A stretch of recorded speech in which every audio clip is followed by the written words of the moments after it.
Chapter 1. Where the Path Began Watching. The forest did not feel dangerous. That was the first mistake everyone made when they spoke about it later. They talked about wolves and shadows and twisted branches, about the way the trees pressed close together as if conspiring. They said the danger must have been obvious, must have announced itself with a growl or a sudden silence. But the forest Red entered that morning was calm. Snow lay lightly across the ground, untouched except for the narrow brown ribbon of earth that cut through it, the path. The trees stood tall and patient, their bare branches etched against a pale winter sky. There was no wind strong enough to sting, no cold sharp enough to hurt. It was quiet in the way that felt safe. That was why Red stepped onto the path without hesitation. Her name was not truly Red, of course. It had never been written down anywhere official, but everyone in the village had called her that for so long that the name had settled into her bones, heavier than the one her mother had given her at birth. The cloak had come later. The gift, they said. A necessity, they insisted. Bright colors keep you visible, her mother had told her, fastening the red wool around her shoulders with careful hands. And visibility keeps you safe. Red had believed that once. She adjusted the cloak now as she walked, the fabric warm and familiar against her neck. Beneath it, she wore simple clothes and sturdy boots, worn but well cared for. She carried a basket in one hand, covered with a cloth to keep out the cold. Inside were bread, a small jar of honey, and a bottle of warmed wine. Comforts for her grandmother, who lived beyond the forest, in a cottage that had once been considered remote and now was simply watched. Red followed the path because she had always followed the path. The village elders had laid it generations ago, they said. It cut the safest route through the woods, avoided marshy ground and old stone ruins, steered travelers away from places where the forest thickened and darkened without warning. Do not leave the path, they said. Do not wander. Do not listen. Red had learned these instructions the way one learned prayers, by repetition, not understanding. She walked with an easy pace, breathing in the clean scent of snow and bark. Birds fluttered occasionally from branch to branch, their movements brief and cautious. Somewhere far away, wood cracked softly as ice shifted beneath it. The forest breathed, and somewhere within that breath, something noticed her. Red did not feel eyes on her, not yet, but she felt a change, subtle as a shift in temperature. The quiet seemed to sharpen, as if the forest had leaned slightly closer. She slowed. The path ahead curved gently, disappearing behind a stand of tall pines. Snow clung to their trunks in thin, uneven lines, marking years of weather and patience. The path itself was well-worn, darker than the ground around it, a scar that never quite healed. Red frowned. She could not explain it, but the path felt narrow. Not physically. There was plenty of room to walk, to pass another traveler, even a cart if one were foolish enough to attempt it. But there was a sense of focus to it, like a finger pointing in only one direction. Do not stop. Do not question. Red shifted the basket to her other hand. She had walked this path dozens of times before. As a child, holding her mother's hand. Later, alone, trusted enough to deliver food and messages without supervision. Nothing had ever happened. That, too, was part of the problem. She had learned that safety meant repetition, predictability, being where people expected her to be. She did not yet realize that predictability was not protection. It was a map. Red stopped walking. The forest did not react. Snow did not fall heavier. Branches did not creak ominously. There was no sign of danger rushing toward her. But the stillness deepened. It felt like holding one's breath. Red stood there for a long moment, listening to her own heartbeat, to the faint rustle of the basket handle against her glove. She took one step off the path. Her boot pressed into untouched snow. It sank slightly, leaving a clear, perfect print. Nothing happened. She took another step. The forest exhaled. Not audibly, but the tension eased just slightly. The quiet shifted from sharp to soft. Red felt it in her shoulders, the way they loosened without her permission. She turned back toward the path. It looked unchanged. Still narrow, still insistent, still watching. Red hesitated. She thought of her grandmother, waiting by the window, expecting her at a certain hour. She thought of the village, where someone would notice if she was late, where lateness would turn into worry, and worry into searching. She stepped back onto the path. The forest tightened again. Red felt it this time. The difference was unmistakable. The air grew heavier, colder, as if the trees had drawn closer without moving. Her breath caught. She had never noticed this before. Or perhaps she had and had been taught not to name it. Red continued forward, but more slowly now. Each step felt measured, observed. She became aware of the sound of her boots, the creak of leather, the faint crunch of snow against dirt. She was loud, too loud. A voice spoke beside her. "You're walking like someone who's being followed." Red stopped so abruptly that her basket swung forward. Her hand went to the knife at her belt, small, practical, more for cutting twine than defending herself, but she did not draw it. She turned her head. A man walked beside the path, not on it. He moved easily through the snow, his steps leaving shallow impressions that faded almost immediately. He wore a dark coat trimmed with fur at the collar, his hair pale against the shadowed trees. His expression was calm, almost amused. She had not heard him approach. Red's pulse quickened, but her voice remained steady. "I wasn't aware I had company." "Most people aren't," he said mildly. He stopped when she did, standing just close enough to be present, not close enough to threaten. Red studied him carefully. He did not look dangerous, which meant nothing at all. "You shouldn't leave the path," he said, glancing at her boots. "That's what they tell you, isn't it?" Red narrowed her eyes. "Who's they?" He smiled slightly. "Everyone." She adjusted her grip on the basket. "And you?" "I walk where I like," he replied. "That's foolish." "Only if you believe the forest cares about rules," he said. Red looked past him into the trees. They stood silent, indifferent, ancient. "What do you want?" she asked. "To talk," he said. "You're interesting." Red scoffed. "I'm delivering bread." "Yes," he said. "On the same day, at the same hour, wearing the same cloak." Her fingers tightened. "That's none of your business." "No," he agreed easily. "It's the forest's." She took a step back onto the path, deliberately. "I don't speak with strangers." "That's wise," he said. "And yet here we are." Red lifted her chin. "Move aside." He did not. Instead, he stepped closer to the edge of the path, lowering his voice as if sharing a secret. "Do you know why nothing bad has ever happened to you here?" Red did not answer. "Because you do exactly what you're told," he continued. "You walk where you're meant to walk. You arrive when you're expected. You wear a color that makes you impossible to miss." He met her gaze. "You are very easy to track." Cold slid down Red's spine. She said nothing. The man smiled again, softer now. "That doesn't mean you're weak," he said. "It just means you've been trained." Red took one slow breath. "Step aside," she said again. He did, without argument. She walked past him, her shoulders stiff, her attention sharpened. She did not look back, but she could feel his gaze follow her until the curve of the path swallowed her from view. The forest closed in gently behind her.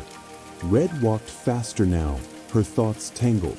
The man's words echoed in her mind, unsettling and precise. Easy to track. She reached the bend where the trees thickened, the light dimming as branches knit overhead.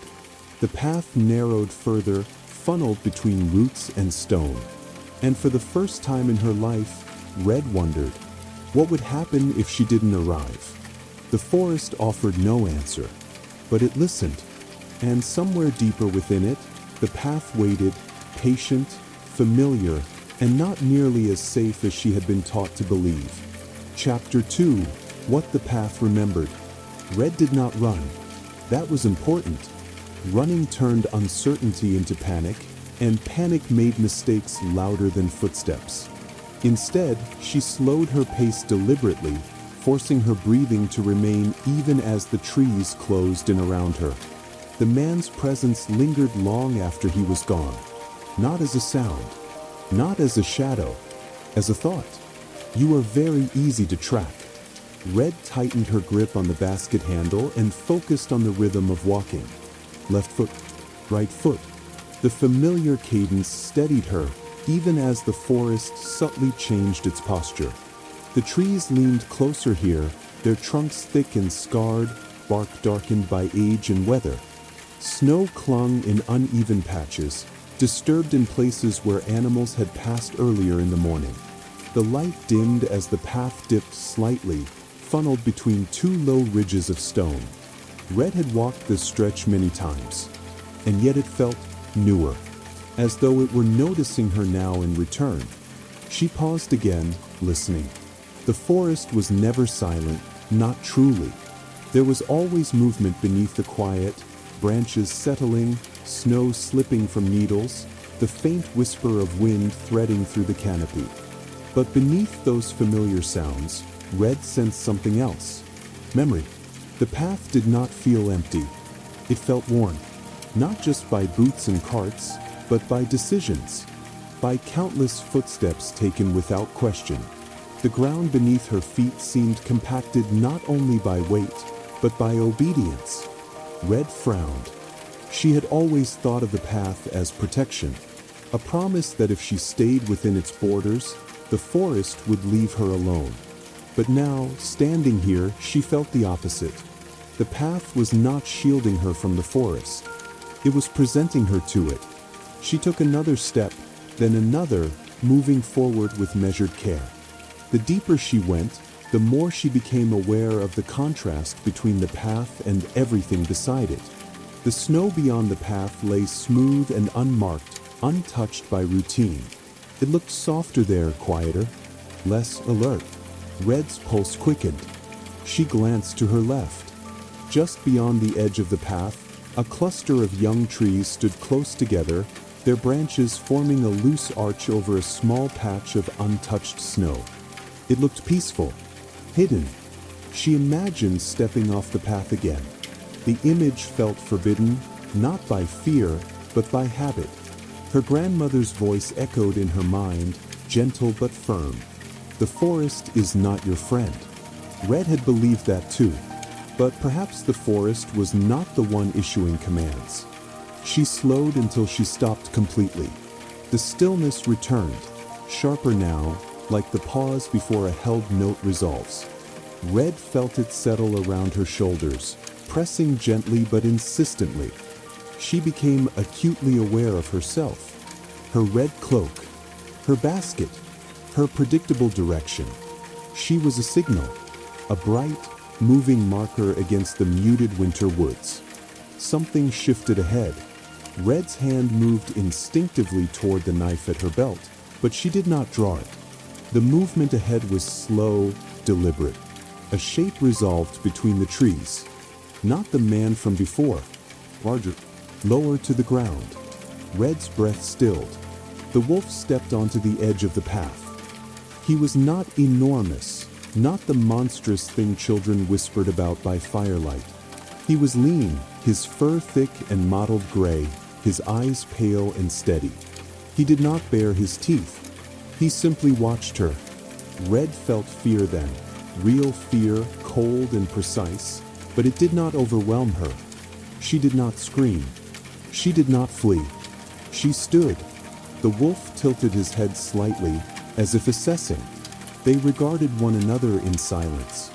Red became aware of how exposed she was. The path offered no cover, no place to step aside unnoticed. She stood framed by open ground, her red cloak bright even in the dim light. The wolf's gaze flicked briefly to the trees beside her, then back to her. Understanding flickered between them. "You won't come closer," Red said softly, surprising herself. The wolf's ears twitched. He did not advance. She swallowed, forcing her voice to remain steady. "You could have already," she continued, "but you didn't." The wolf shifted his weight, snow crunching faintly beneath his paws. Red took a careful step backward, still on the path. The wolf mirrored her movement, maintaining the distance. The forest held its breath. Then, slowly, deliberately, Red took one step off the path. The effect was immediate. The tension loosened. It was subtle, no dramatic change, no obvious signal, but Red felt it in her chest the way the pressure eased. The wolf's posture changed as well. His shoulders lowered. His gaze softened. Red's heart pounded. She took another step into the snow. The wolf stepped back, not retreating in fear, yielding. Red stared. "You don't want me there," she whispered, glancing back at the path. The wolf's tail flicked once. The path felt suddenly wrong, too narrow, too exposed, too deliberate. She realized then that the wolf was not drawn to her. He was drawn to the path, to the predictability, to the promise of what always passed through. Red felt a chill deeper than cold. The man's voice echoed in her mind again. Easy to track. Red turned her back on the path. The movement felt dangerous, not because of the wolf, but because of everything she had been taught. Her instincts screamed at her to return, to correct the deviation. She ignored them. She stepped fully into the forest. Snow crunched softly beneath her boots, muffling her presence. The trees seemed to open slightly, branches arching overhead in a way that felt less like a corridor and more like shelter. She looked back once. The wolf stood at the edge of the path, watching her. He did not follow. The path remained where it was, dark and insistent, waiting. Red exhaled shakily and continued forward, weaving between trees, letting the forest absorb her movement. Each step made her less visible, her cloak dulled by shadow and snow. She moved carefully, listening, learning the terrain as she went. The forest floor dipped and rose gently, roots breaking through the snow in winding patterns. Her pace slowed naturally, guided by instinct rather than instruction. After a time, she could not say how long, the trees thinned slightly. Red stopped. She had reached a small clearing, barely wide enough to notice unless you were looking for it. In the center stood a fallen log, half buried beneath snow, its surface smooth and pale. Red sat. Her legs trembled, the delayed reaction catching up to her. She pressed her palms against her thighs, grounding herself. She had left the path. Nothing terrible had happened. In fact, she felt safer. That realization unsettled her more than the wolf had. She looked down at her cloak, its bright red stark against the muted forest tones. Slowly, deliberately, she unclasped it and folded it beside her on the log. Without it, she felt lighter, less announced. Red sat there for a long while, listening to the forest reclaim its quiet rhythm around her. The sense of being watched faded, replaced by something else. Awareness. She had always been told the forest was dangerous because it was wild. No one had warned her about paths. Red reached for her basket, considering. Her grandmother was still out there, waiting. But for the first time, Red wondered whether arriving exactly as expected was the only way to get there. The forest did not answer, but it no longer pressed her forward. It waited. Chapter 3. The Space Between Directions. Red did not move at once. She sat in the small clearing, the folded red cloak beside her like a shed skin, and allowed the forest to continue without her participation. Snow drifted lightly from branches overhead. Somewhere nearby, Ice shifted beneath a thin crust of snow with a muted crack, then settled again. Nothing rushed her. That, more than anything, felt unfamiliar. On the path, movement had always been assumed. Forward was expected. Stopping was an interruption, a delay to be explained later. Here, stopping felt natural, as if the forest itself acknowledged pauses as part of its rhythm. Red rested her hands on the basket and closed her eyes. Her senses sharpened. She became aware of the subtle slope of the ground, the way the cold pressed differently against her cheeks depending on where she turned her head. She noticed how the air smelled faintly of sap and damp bark, not just snow. She heard distant movement, not approaching, not retreating, simply existing. When she opened her eyes, the clearing looked different. Not changed, but revealed. She stood slowly and took a cautious step, testing the ground. Snow muffled her movement completely. No crunch announced her presence. The forest accepted her weight without protest. Red felt a quiet thrill ripple through her chest. She moved again, weaving between trees, keeping the basket close. She did not choose a direction so much as respond to the terrain, stepping where roots did not trip her, where branches parted instead of snagged. Time became difficult to measure. There were no markers here, no signposts, no ruts worn into the earth by repetition. Red realized how deeply she had relied on the path to tell her who she was supposed to be at any given moment. Traveler, messenger, good girl. Without it, she felt undefined. That was unsettling and liberating. She paused when the forest floor began to slope downward, the trees growing denser, their trunks thicker and older. Light dimmed further, filtered through interlocking branches above. Red slowed. This was deeper than she had ever gone. She thought of her grandmother then, not as a destination, but as a presence. A woman who had chosen to live beyond the village long before Red had been born. A woman who understood solitude not as loneliness, but as independence. She chose this place, Red realized. The thought shifted something inside her. Perhaps the cottage beyond the forest was not a retreat, but a declaration. Red adjusted the basket on her arm and continued. The ground leveled out, opening into a wider clearing than before. This one bore signs of life. Subtle, intentional signs. Stones arranged near the base of a tree. A stack of firewood carefully covered against snow. A narrow trail, not a path, winding through the underbrush. Red stopped short. Someone lived here. Her first instinct was to retreat. Her second was to listen. The forest around this place felt different. Not tense, not alert, respected.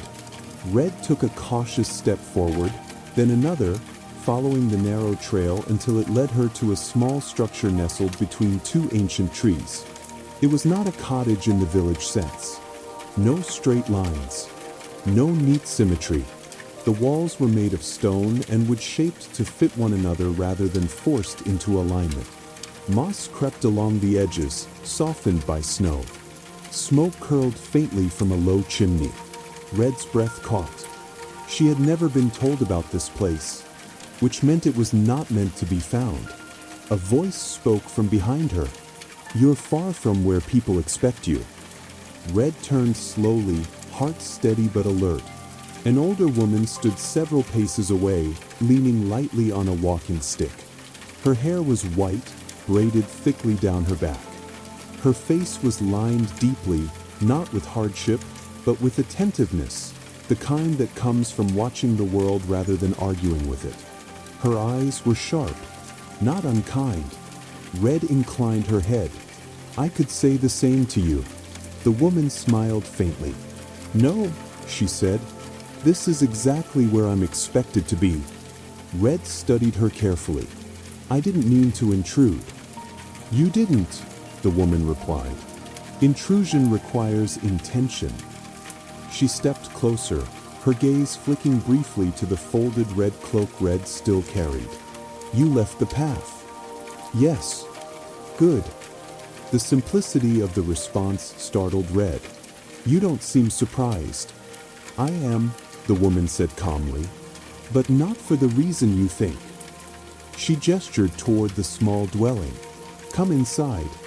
You'll freeze standing there. Red hesitated only a moment before following.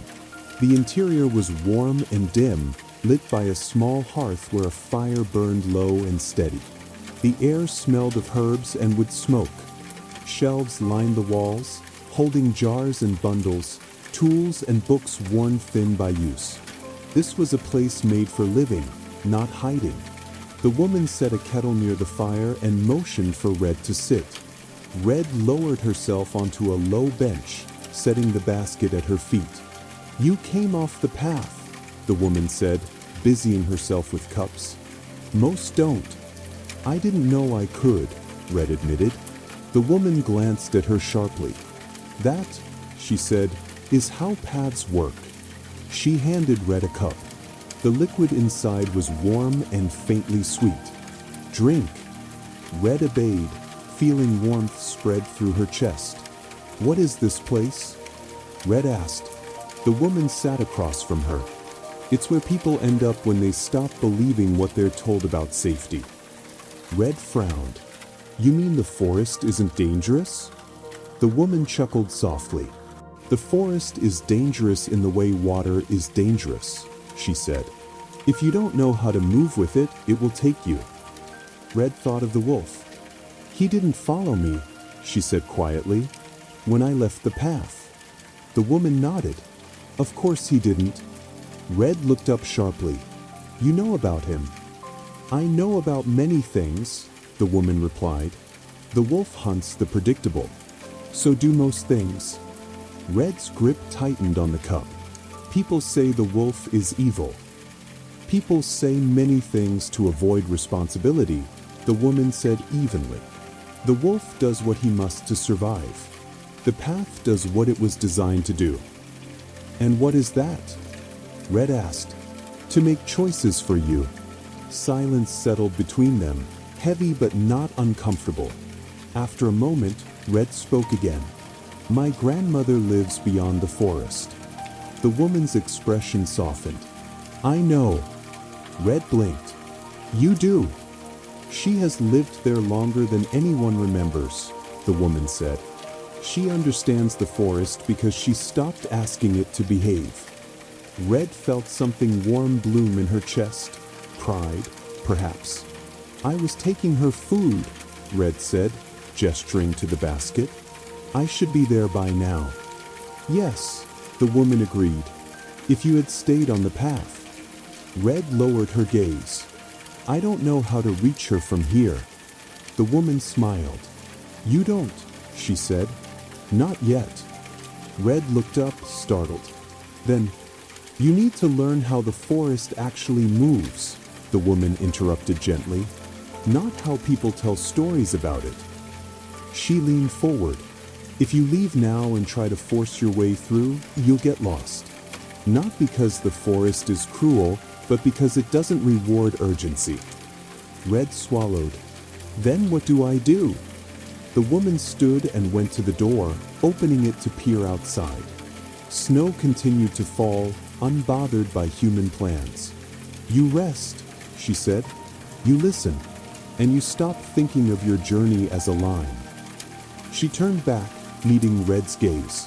This forest does not care where you are going, she said. Only how.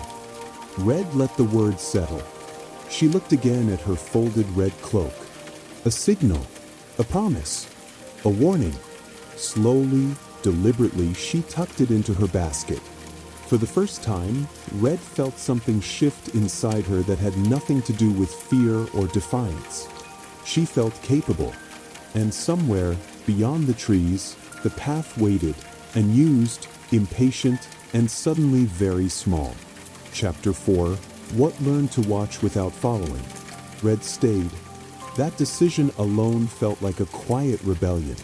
She slept on a narrow cot near the hearth, wrapped in a wool blanket that smelled faintly of smoke and dried herbs. The fire burned low through the night, tended by hands that understood restraint. It never flared, never died. It simply endured. When Red woke, the forest was already awake with her. Not loudly, not insistently, where light filtered through the small window in muted strands, pale and gray, catching on drifting snow. The woman was already moving about the room, her steps unhurried, the kettle humming softly near the coals. "You don't rush mornings," Red observed. The woman smiled faintly. "Mornings rush people enough on their own." Red sat up slowly, feeling the pleasant ache of rest earned without exhaustion. She realized she had slept without dreaming of lists, of instructions, of arriving late. She had slept without being chased. They ate quietly, bread warmed near the fire, a thin spread of honey, a cup of the same sweet liquid from the night before. Red felt it settle into her, steadying rather than dulling her senses. "Will you teach me?" Red asked finally. The woman did not pretend not to understand. "Teach you what?" "How to move," Red said. "Not along paths." The woman studied her for a long moment, then nodded once. "Yes," she said, "but not quickly." They stepped outside together. The forest looked different in daylight, though no less complex. Snow clung to branches in uneven layers. The ground showed subtle signs of passage, faint depressions where animals moved, slight disturbances where wind had shifted drifts. The woman walked without marking the ground much at all. Red noticed it immediately. "You don't leave tracks," Red said. "I do," the woman replied, "just not ones that last."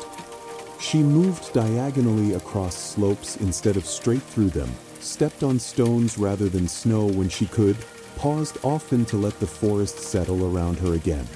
Red followed, clumsy at first, then more aware.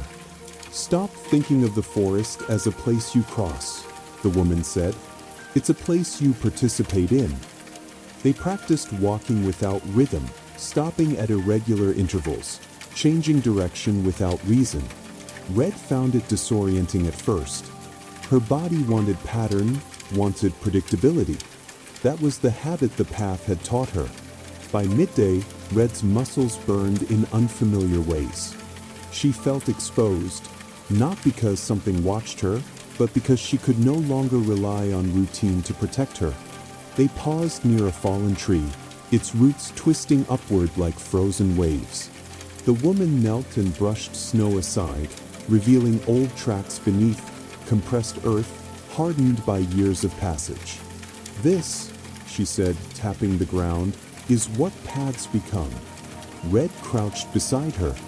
"A memory, a promise," the woman corrected, "and promises attract attention." Red thought of the wolf again. As if summoned by the thought, the forest shifted. Not abruptly, gradually. Red felt it first in her spine. A subtle tightening, the sense that space had become aware of her shape again. The woman straightened slowly, her expression unchanged. "Stay where you are," she murmured. Red obeyed. The wolf appeared at the edge of the clearing, his movement silent and deliberate. He did not step fully into the open. He stood half-shadowed, pale eyes fixed on Red. Her pulse quickened, but did not spike. The woman did not reach for a weapon. Instead, she stepped slightly to the side, breaking Red's outline. The effect was immediate. The wolf's gaze wavered, uncertain. Red realized then that he was not watching her. He was watching the shape she made. The woman spoke quietly, without raising her voice. "He hunts the obvious." The wolf took a step forward, then stopped, ears twitching. His attention drifted, not to Red, but to the edge of the path visible in the distance, dark and warm. Red understood. The wolf had learned where certainty traveled. Red took a slow step backward, mirroring the woman's movement. She angled her body, letting the trees break her silhouette. Snow brushed against her boots, softening the sound. The wolf hesitated. Then, without drama, He turned and moved away, toward the path. Red exhaled shakily. "He wasn't interested in me," she whispered. The woman nodded. "Not once you stopped being easy to predict." Red's hands trembled, the delayed response finally catching up to her. The woman placed a steadying hand on her shoulder. "You see now," she said gently, "the danger isn't the wolf." Red swallowed. "It's being where everyone expects me to be." "Yes." They returned to the dwelling in silence. That afternoon, Red practiced again, learning how to pause, how to listen, how to let the forest's movement guide her instead of the other way around. She learned how to hide warmth, how to mask scent with crushed pine needles, how to read the subtle signs that told her when something had passed through recently. By evening, she was exhausted in a way that felt earned. As they sat by the fire again, Red asked the question that had been forming since morning. "Why do people insist the path is safe?" The woman considered the flames. "Because safety feels like control," she said, "and control is comforting. But it isn't real." "No," the woman agreed. "It's convenient." Red stared into the fire, watching embers glow and fade. "My grandmother chose to live beyond the path." "Yes." "She knew," Red said. "She remembered," the woman corrected. "The forest used to be understood this way, before people started drawing lines through it." Red felt a quiet resolve settle in her chest. "When can I go to her?" she asked. The woman met her gaze. "When you can arrive without announcing yourself." Red nodded. That night, as Red lay near the hearth, she listened to the forest breathe around the dwelling. She felt no sense of pursuit, no tightening of attention. For the first time, she understood what it meant not to be watched. Not because nothing was aware of her, but because nothing needed to follow. And far away, the path waited, unused, impatient, and beginning to forget her shape. Chapter 5. The Way the Forest Let Go. Red woke before the woman did. That alone felt like a sign of change. She lay still on the narrow cot, listening to the forest beyond the walls. Morning did not arrive here as a single moment. It arrived in layers. First a loosening of the dark, then a softening of silence, then the faintest return of distant sound. The forest did not announce daybreak. It allowed it. Red sat up slowly, careful not to disturb the quiet. The fire had burned down to a steady bed of embers, still warm, still patient. She pulled on her boots and stepped outside. The air was colder than the day before, sharper against her lungs. Snow had fallen again overnight, fresh and clean, smoothing away every sign of movement from the previous day. Except one. A single set of tracks lingered near the edge of the clearing. Not deep, not obvious, but deliberate. They did not cross the clearing. They circled it at a distance, as if marking an edge rather than intruding. Red crouched and studied them, but not hunting tracks. Observational. She felt no fear. Instead, she felt something closer to recognition. "You're learning," the woman said behind her. Red turned. The woman stood in the doorway, watching her with an expression that was neither approval nor correction. Simply acknowledgement. "He came back," Red said. "Yes." But he didn't approach. "No." Red straightened slowly. "Because I'm no longer predictable." The woman nodded. "Because you no longer move like prey." They shared a quiet moment, watching the forest settle again. The tracks would fade soon. Snow would reclaim them. Nothing in the forest lingered longer than it needed to. After they ate, the woman gestured toward the trees. "Today," she said, "you walk alone." Red felt a brief flare of uncertainty, but it did not root itself. "I'll follow the trail you showed me," she said. "No," the woman replied gently. "You'll follow the forest." Red inhaled deeply and nodded. She stepped away from the dwelling and into the trees without looking back. The forest felt different now, not welcoming, not hostile, but responsive. Red moved carefully, letting instinct guide her steps. She avoided open stretches, favored uneven ground, allowed her pace to change naturally. When she paused, she listened not for danger, but for permission. She realized then how exhausting the path had been. Constant forward motion, constant exposure, constant expectation. Here, movement was a conversation. As she traveled, Red noticed how the forest subtly guided her, how slopes encouraged direction without forcing it, how fallen branches redirected her gently, how clearings appeared just when she needed to rest. Time slipped loose again. She did not know how long she walked before the air changed. It grew warmer, thicker, familiar. Red stopped. She recognized this place not by sight, but by memory. The forest here felt older, steadier, shaped by long habitation rather than avoidance. She smelled wood smoke.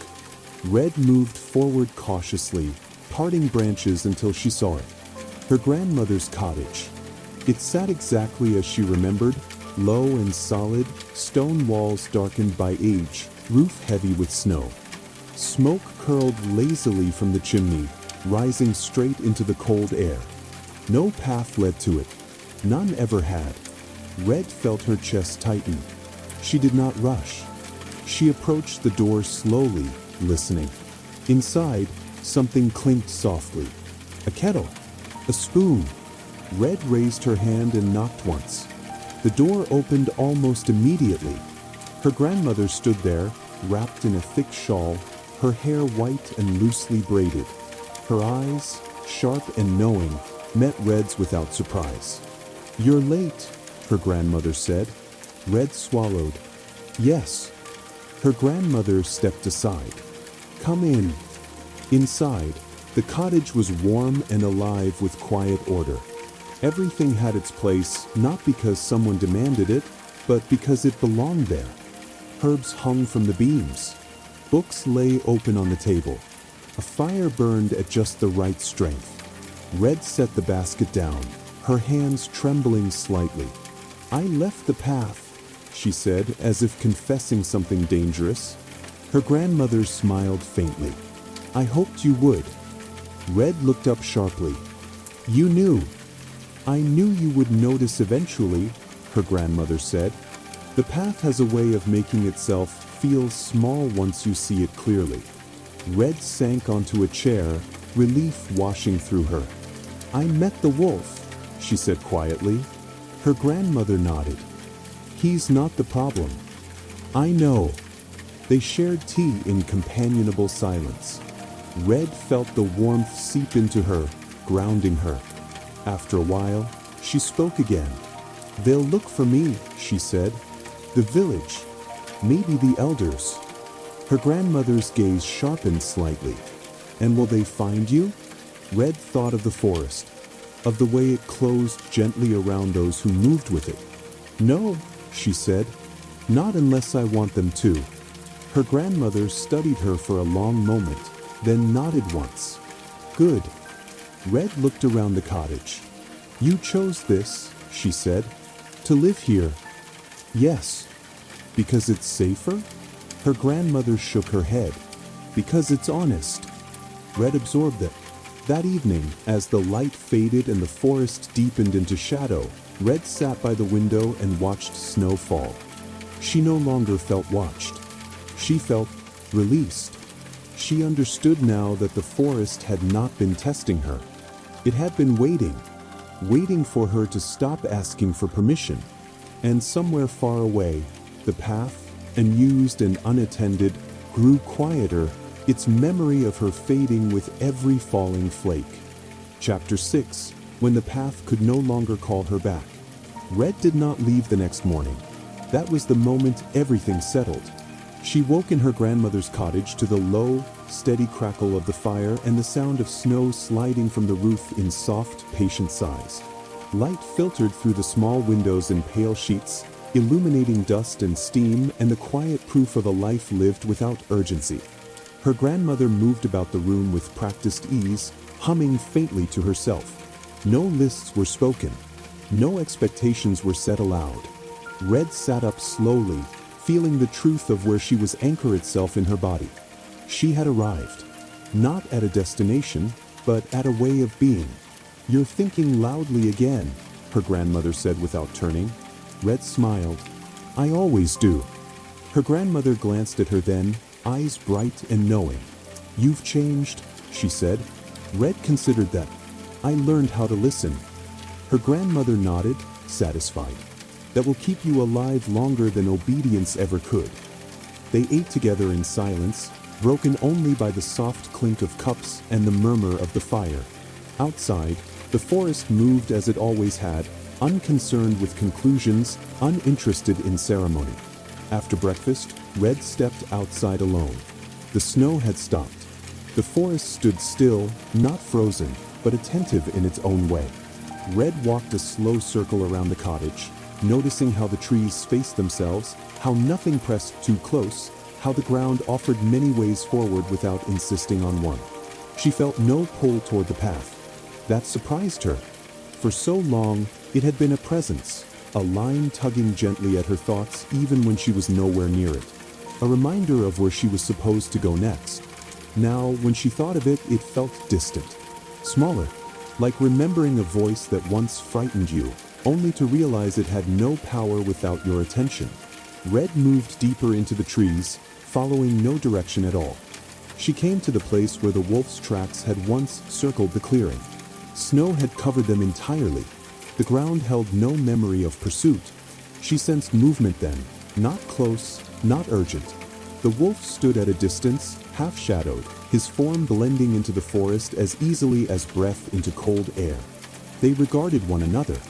Red did not still herself. She did not make herself smaller. She simply existed, neither announcing nor retreating. The wolf lowered his head slightly. Not submission, recognition. He turned and disappeared into the trees, his path unmarked, his interest concluded. Red felt something loosen inside her, the final thread of fear unwinding. She returned to the cottage and found her grandmother watching her from the doorway. "He won't trouble you again," her grandmother said. "No," Red replied. "He has no reason to." That afternoon, Red helped gather wood and prepare stores. Her movements were sure now, efficient without being rushed. She noticed how easily the forest accommodated her, branches parting, ground steady beneath her feet. She thought of the village then, of the elders who believed safety could be drawn with lines, of mothers who tied bright cloaks around their children and called it protection, of warnings repeated so often they became unquestioned truth. She did not feel anger. She felt clarity. That night, as dusk fell and the forest deepened into blue and shadow, Red sat beside her grandmother near the hearth. "They'll tell stories," Red said quietly. Her grandmother nodded. "They always do. They'll say the forest took me." Her grandmother smiled faintly. "The forest doesn't take. It waits. They'll warn others to stay on the path." "Yes." Red stared into the fire. "Should I go back and tell them?" Her grandmother considered the question carefully. Would they listen? Red thought of the way certainty clung to the village like frost. "No." "Then let the stories stand," her grandmother said. "Stories are how people protect themselves from change." Red nodded slowly. Later, when sleep crept in softly, Red lay awake listening to the forest breathe beyond the walls. She felt no need to measure time. Tomorrow did not demand her arrival anywhere. She belonged to no route, no schedule, no expectation beyond what she chose. In the days that followed, Red learned the forest as her grandmother had, not as terrain, but as conversation. She learned where berries grew in warmer seasons, where water ran beneath ice, where shelter could be found when storms pressed close. She learned when to move and when to stay. Sometimes she wore the red cloak. Sometimes she did not. It became a choice rather than a signal. Far away, the path remained. Travelers still used it, wolves still watched it. The village still spoke of it as safety made visible. But the path no longer remembered Red's steps. And Red no longer heard it calling. She had learned what the forest had been trying to teach all along, that danger did not live in shadows, and safety did not live in lines. Freedom lived in awareness. And awareness, once learned, could not be taken away. Red grew older in the forest, not hardened, not hidden, simply present. And when others eventually found their way off the path, tired, frightened, curious, she welcomed them with the same calm her grandmother once showed her. She did not promise safety. She taught listening. She taught how to disappear when disappearance was wisdom. She taught how to walk without being led. And the forest, patient as ever, held them all, quietly, without watching.